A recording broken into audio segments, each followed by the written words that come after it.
Okay. Welcome everyone to episode 2 of My Journey, My Roots.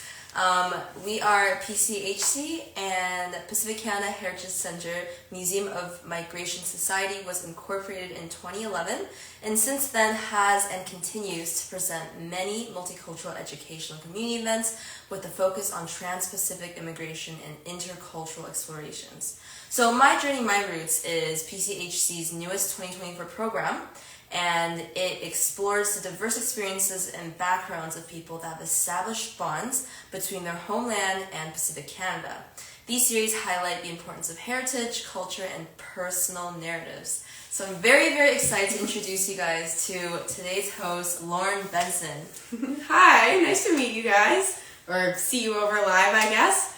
My name is Lauren. I'm currently a student at UBC studying English literature and language. I also work in media and editorial. I work on a couple different projects. Some have to do with fun stuff to do in Vancouver, some with BC's housing crisis. And we're going to talk a little bit about the story of my family. Yeah. So the reason why Lauren is joining us today is because today is International Women's Day. Woohoo! And Lauren is actually a friend of mine, and she's a very special woman. Thank you. Welcome. And she has this very, very compelling story of at least two women who have traveled here, migrated here by themselves from Ukraine. And she's here to share the entire story with us. It's very, very interesting. Follow along, remember the names, and yeah, we'll get to it. Awesome. Thanks so much. There are a lot of names that all start with the letter O, so I'll try to make it as clear as I can. It does get a little bit confusing, and also a little preface. I only learned most of this story back in November. A lot of this history was just lost or not spoken about in my family for decades, really. So bear with me, I've got some notes. But basically, to jump in, my mom's side of my family is from Ternopil, Ukraine. And we've been there for as long as I know. And back in the 1930s and 40s, it was after the time of German occupation and in the time of Russian occupation. And my great-grandma worked at a government passport and record office. And so she could see the records of everyone in the town. There was a special file for those who were enemies of the state. So this kind of meant you were speaking out against the government, you were conspiring against the government, or basically anything that didn't align with what the Russian occupation wanted could kind of end you up in this file. And so one day she's doing her job and she's 15 at the time, so she's super, super young. She had this job, the super secret job, when she was 15. Yes. That's wild. Yeah, times were different, to say the least. This whole story, she's so young the whole way through, and it just blows my mind. But she's looking through the records one day, and she sees in the file of people who are supposed to be sent to jail, her dad's file is in that pile. That rhymed. But yeah, it's in that pile. And of course, like anyone would, she panics. She runs home, leaves work in the middle of the day, which, as uncommon as that would be now, I imagine would be way more uncommon if you're a 15-year-old girl in a government job, right? She runs home, and keep in mind there were suspicions around my family, so she was often followed home from work by these Russian men, KGB. Oh my God. We don't even fully know. She runs home and she tells her dad, hey, they're coming for you, like, you need to run. And we don't even know exactly what he was accused of. The story that I've heard is that those rumors kind of swirled from the neighbors a little bit. And so the KGB show up at the family house, and initially he jumps through the bedroom, or not the bedroom, the window to get into the garden to run away. Oh my gosh. But he realized if he leaves, it means his wife and children, including my great-grandma, will most likely be killed. So he does the unthinkable. He turns himself in and is taken to prison. He was in prison in East Ukraine, I'm not exactly sure where, for about 5 years before he eventually died, just from my knowledge due to starvation and just the horrible conditions in there. And so when she was 15, after her dad got taken away by the KGB, my great-grandma decided to flee, essentially. She was, I believe she was the oldest sibling. There's quite a big age gap between some of them, and she desperately wanted to take her youngest brother, Orest. He was 5 at the time, and she wanted to save him from the living conditions they were in. But her mother said, if you want to survive, you've got to go alone, basically. So when you say she left after her dad was taken away, do you think she left you said to escape the living conditions, but then she would also be leaving her mom behind, too. Yeah. So do you think she left thinking that eventually she would bring everyone over? Like that type of... That's a good question. I know her initial intention was she wanted to bring the siblings at least. And a lot of this I've had to try to like fill in the gaps and think about like why she might have done what she did. And yeah, part of me wonders if she fled because she was worried that they would know that she tipped off her dad. Oh. So I'm wondering if she wanted to remove her family from the danger, potentially. Right. Yeah, I mean, quite a brave thing. Like, you've just lost your dad, and then I think most people would be like, oh, I have to cling on to, like, I'm scared for the rest of my life, and I need the other parent, but she was pretty brave. Super brave, and it just gets crazier, honestly. She didn't know how to get out of Ukraine, because obviously technology isn't what it is today, and she's 15. And so, I'm not sure who, but someone told her to follow the train tracks. And not go on the train, walk along the train tracks to get out of Ukraine, essentially. And that's where she met my great-grandfather. They were... I don't know much of the details for this part, but she was walking along the train tracks. Somehow they met. They got married along the way. Oh my god. Yep. Where I don't exactly know. And their first child, one of my great aunts, was actually born at a refugee camp in Germany. So lots of things are happening on the move, and I know the journey took a couple years, but I don't even think she was 20 at this point. Wow. Wait. Yeah. Wow. Hold on. She's probably like 18, 19 as this is all happening. So she got married as a teen. Yes. Had a child as a teen. Yes. And this is all en route to Canada. Yeah. So when she met your great-grandfather, it was like... do you think there were a lot of people following the train tracks to leave Ukraine at the time? Or was it just like coincident? I don't know for sure. In my head, in the picture that I've like conjured up with the pieces that I have, there are more people. I mean, times were so tough in Ukraine then, and still are for so many today, but I imagine it couldn't have just been the two of them, and I don't know, part of me wonders if people were helping each other out on the journey, because not to say that she couldn't have done it, but to survive on your own when you're 15, like, I don't know, she could have only had what she was carrying on her back, right? So there must have been camps along the way or something like that where they could have met. So they have the first child along the way, and then they eventually get to Canada and have my grandma and my other great aunt. But they weren't able to contact any family in Ukraine for, again, I don't know for sure, but for at least a decade, because they were worried that it would get back to the KGB that they had fled and they would put their families in further danger.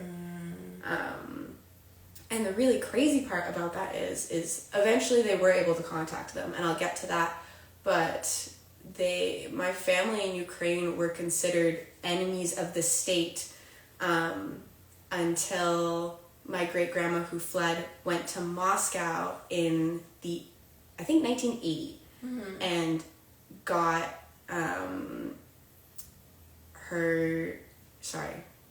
got her dad's name cleared, and basically exonerated. He was innocent the whole time, but because they were enemies of the state, they couldn't go to university, they had trouble getting jobs. Wow. So I can't imagine the survivor's guilt she had, because she fled to Canada, and it was an incredibly hard journey, but she got to raise her 3 children,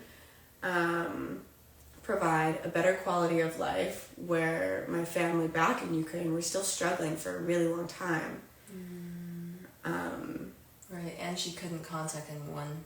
Yes. So she just had to sit with that. Yeah, and I don't think it was, I don't know, but I don't think it was a thing you really talked about that much either. Luckily, I know there was a Ukrainian church near where they lived. I know my great aunt got married there. I went to a pierogi night there once. It still exists. And so eventually she was able to contact her youngest brother, Orest, who was 5 when she left, and this is a considerable amount of time later. So he was finally able to come and visit Canada in the 80s and 90s. So they probably hadn't seen each other for like a good 50 years. 50? Yeah, I think.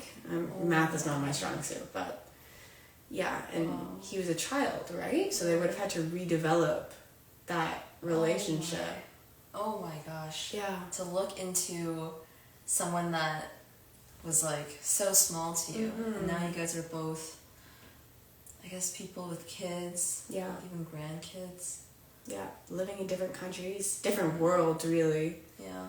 And so eventually, Orest sent over his daughter, Oya, in the 90s, and my mom was telling me about that visit the other day. They went to Whistler, they had big family gatherings, and they sent her home with, like, layers and layers of clothing, like, really just tried to, like, give her the best experience possible. And when she left with a scrap of paper that had the addresses of my grandma, and my 2 great aunts. That was what she held on to, among, I'm sure, the other things that were sent, but that was, if she were to ever contact them again, that would be how she would do it. And so a lot of the story I just shared about the prison and the KGB, like, so many of those details we either had wrong or we just didn't know for, like, the longest time, or, like, at all, really. Like, just details we didn't have until one night in November, my great aunt is at home, gets a knock on the door, and it's 3 people, and she opens the door, and this lady's like, it's Oya, do you remember me? And she had actually brought her friends to translate. Those were the other 2 people, but they live in Vancouver. So she came back and found my great aunt with that scrap of paper. Wow. And it's crazy to me too, the list of 3 people she had. One of my great aunts has passed away and her house is torn down, so if she went there would have been nothing. My grandma no longer lives in the house she used to. It's also torn down. But she picked the one great aunt who still lives where she lived 30 years ago. Wow. And my great aunt talked to Oya, like, through the upstairs window because she didn't believe who it was for the first couple minutes. Yeah. It was just mind-blowing 30 years later. Yeah. This is, like, in Vancouver? Richmond, actually. Yeah, I just said Vancouver, but Richmond area. 30 years later, and of course the whole family was shocked, but we kind of knew at the same time this was our chance to get a lot of answers, right? So we kind of quickly mobilized, and we had so many appetizers, so much food. Almost kind of like make up for like lost time, and we sat down and we just asked questions on questions for hours and took photos and cried and learned so much. And turns out she's doing very well for herself. She still lives in Ternopil, where my great-grandma fled from all those years ago. Her husband is a very successful chef. They have a really beautiful life they created together. And for now, it's in a relatively safe area in terms of the war. And she said kind of part of her rationale was like her family has already fled once, and she doesn't want to have to flee again unless she really, really has to. So, yeah, it was just amazing to get to sit down and chat with her. 30 years after she visited. So when was this, like, her first visit in the middle of the night? Yeah, so she visited, the first visit would have been mid-November, and she was here for a couple weeks.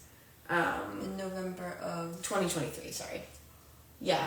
Oh my gosh. So 90s, before I was born, to 2023. My mom was 15 the last time she saw her. Wow. So what was that like for you? Like, did you find out the next morning through a phone call or through your mom, or was it like that night as well? Like, how did you receive the news from your mom? Yeah, I think actually she was driving me back to UBC. We were just going along the highway and she kind of mentioned it. And it was just such a shock to me because, to me, I've always wanted to know so much more about my heritage and felt kind of removed from it. Like, I knew I was part Ukrainian. We had, like, bits and pieces of traditions, like pierogi making, making Ukrainian Easter eggs. I know a phrase or two, but I'm sure I'm butchering it. I've grown up with like just little fragments of my history, right? And I've always had these questions, and no one's had the answers, and we kind of never thought we would get them, right? Wow. And it was just kind of like this, like, oh my gosh, we have to take advantage of this opportunity, because clearly these don't happen every day, right? Yeah. It's just a shock for sure, and I was a little bit nervous just because I didn't know what to expect, and it was also really fascinating to me. I saw family members speak Ukrainian that I've never seen speak Ukrainian, and wow, like all this heritage and like it all kind of started to come back. And even though I had never met this woman in my life and she spoke Ukrainian the whole time, and it was all through a translator. Like, you could just feel this, not to sound cheesy, but you could feel this connection.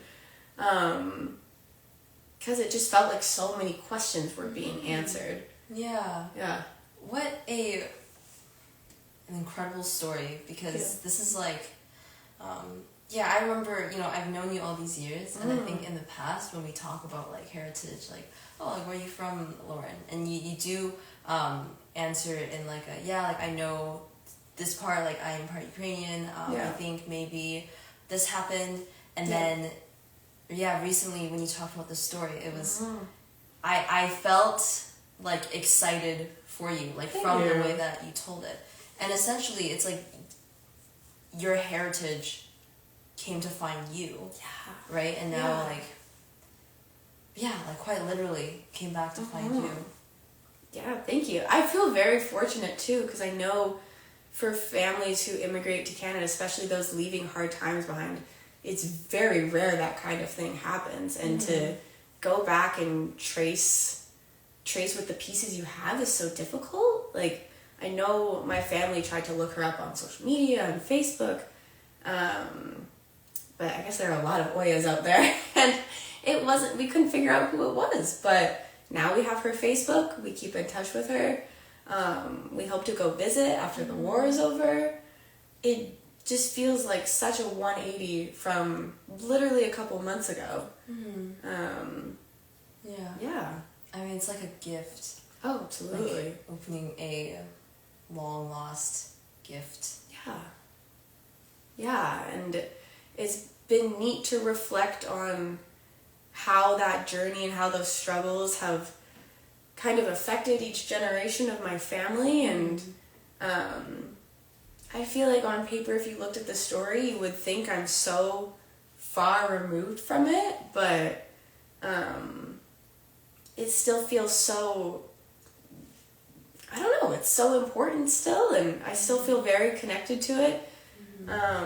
It's a part of you. Yeah, absolutely. And especially my great-grandma was just a couple years, not 15, but like when she was 19, just a couple years younger than me, right? So to try to like imagine what her life would have been like, just so mind-blowing to me. Yeah. Pretty big sacrifices. Yeah. I think the connection between, I mean, even your aunt's great aunt's cousin. Yes. Oya. Yes. Even Oya said that she didn't want to have to flee again. Right. I think it's like even like far back removed, if someone in your family has done something super bold and then set that foundation, like, hey, it was scary, I did it, but I survived. And down the line, someone hears about this story and they're like, you know, I can do it too. And so Oya came by herself to find her friends who were translators, and then came to you guys. Yes. Yeah. Wow. What a journey. I like to think that it's very comforting that even though, of course, my family who got to grow up here, we had it much easier than the family who stayed in Chernobyl. I find it quite comforting that in some senses, seeing her, we got to know that life did progress, life didn't stop for them. They live beautiful lives now. You know, I like to think that would have eased some of the survivor's guilt that my great-grandma would have had if she could know that it ended up okay, whether you're in Canada or Ukraine. Yeah, I don't know, it's just interesting to think, like, even though those paths split, both were able to continue on. Yeah. How do you, like, as yourself, this story, discovering your heritage, and also seeing Oya kind of embrace the journey again, how does that affect you? Like, do you ever reflect on it, like, this is a part of me, like, bravery, boldness in women, it's a part of, even though I didn't experience it myself in this life, it is part of my blood, in a sense. Oh, absolutely. I think more than anything, it's made me feel like I'm a part of something bigger than just myself. Because when you're disconnected from your family story and you don't have those pieces, kind of feels like we're all standalone individuals almost. Right. But then to see how we're all connected and like the resilience that's passed down the line, it feels really unifying and definitely very empowering. Definitely got some pretty cool women in my family, so yeah, it's been really cool to reflect on, and I also feel very grateful. Not that I didn't feel grateful before, but I feel a little extra grateful knowing the sacrifices that were made. Even though the people who made them didn't know me, they still indirectly affected generation and generation, right? Like, yeah. That's true. And then you, like, all the achievements, you hold the weight of also the people that came before you. Oh, for sure. Like, every time you do something really awesome, you're like, you know, my great-grandma is proud, and her 15-year-old self would also be proud. For sure. Yeah. I think, like, for me, even though it's been so many generations now, like, the best thing I think I can do is to try to reconnect with my Ukrainian heritage even further. kind of as a way to pay homage to them, to say like they made these sacrifices for future generations, and I get all these amazing experiences because of it. I feel like the least I can do is try to learn more about like our heritage and where we come from in return. I really hope to go to Ukraine once the war is over. That's top of my list for sure. Right. Yeah. I can see how like learning about your heritage gives you like, yeah, it makes you feel like you're part of something bigger. Like every time you face something, there's a group of people standing behind you. Yeah. And my other question was, so you as, you know, like a 20-something-year-old, you're experiencing this, and you're feeling the positive impact that has on you. Do you think about how you would continue to pass down this story? Because right now, like, I see you, like, you know, calling your mom, trying to gather more information, and now you have it, like, all written down. Is this something that, you know, you would tell your kids one day? Oh, absolutely. Oh, for sure. I've definitely thought about trying to write it down, trying to keep a record. On my dad's side of the family, I'm fortunate. There actually is, like, a big book that's just all the family records. Like, it's all right there, and I'd love to be able to put together whatever pieces I can for my mom's side, and create something similar. And I can... That's awesome. Thanks. Oh my gosh. I imagine there was a lot of pain for those past generations not being able to talk about what they went through. But at the same time, I think they would still want their stories to be shared, because I think we have a duty to know and to kind of carry on a legacy. And I mean, overall, we've finally gotten this history. The last thing I want is to lose it again. And I called my mom before this to try to differentiate Oya and Olga and Orist, and to get all those details is really difficult. So while we have them, we kind of have two options, right? We can either build upon them, do the research, try to put even more pieces together, or you can just kind of let it happen all over again, and that would be such a shame. So definitely planning on writing it down to preserve it. Yeah. That's awesome. Thank you so much for sharing. Oh, thank I you. think, you know, before today, I always, I understood heritage as, like, I would meet people who they knew their heritage because someone who came before them told them, and they kind of just learn about it through this, like, more, like, common way, I guess. And then I guess because of that, like, you're, like, 8, you're 9, and you just slowly learn more and more about your heritage, because everyone around you, like the adults, they already know it better than you. But then today, hearing your story, it's a very unique perspective, because you found out more about your heritage with the people who came before you, like with your mom. I never thought of it that way. But yeah, absolutely. Yeah, getting to learn it at the same time. You're probably right. Like, a lot of people would grow up with it. And it's not to say, like I said earlier, I have pieces, or had pieces, but now I have so much more. And so for us to be figuring it out together at the same time is kind of a new way to bond as a family too. Yeah. So I think your story, I think it shows the impact of heritage, like a big new piece of heritage, in such a, I don't know, a highlighted way.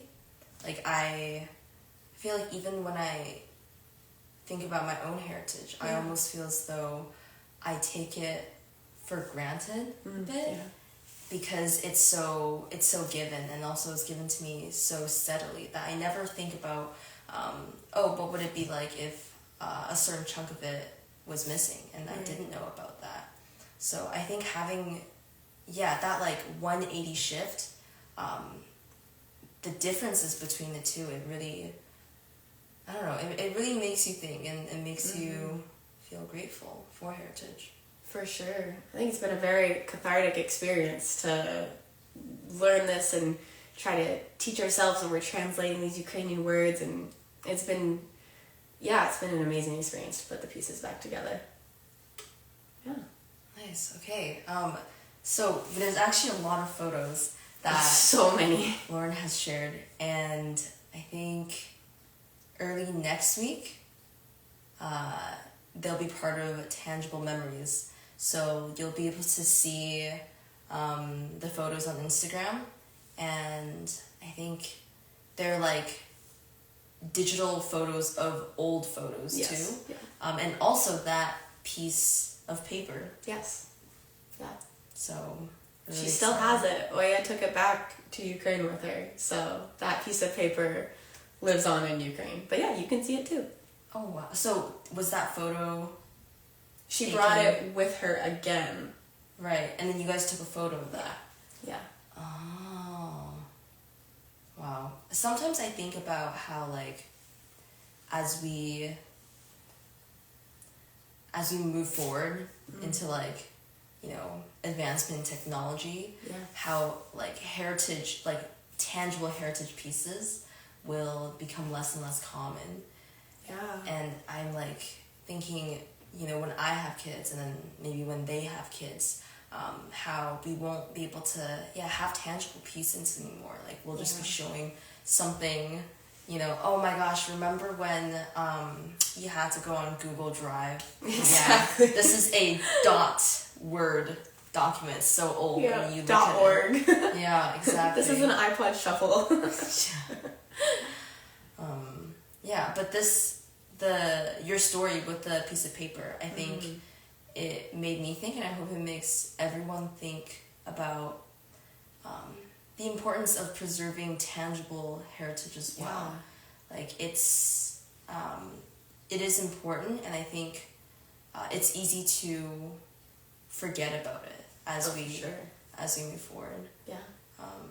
Yeah, that's the end of Lauren's story. I want to see if we have any questions, but I can't really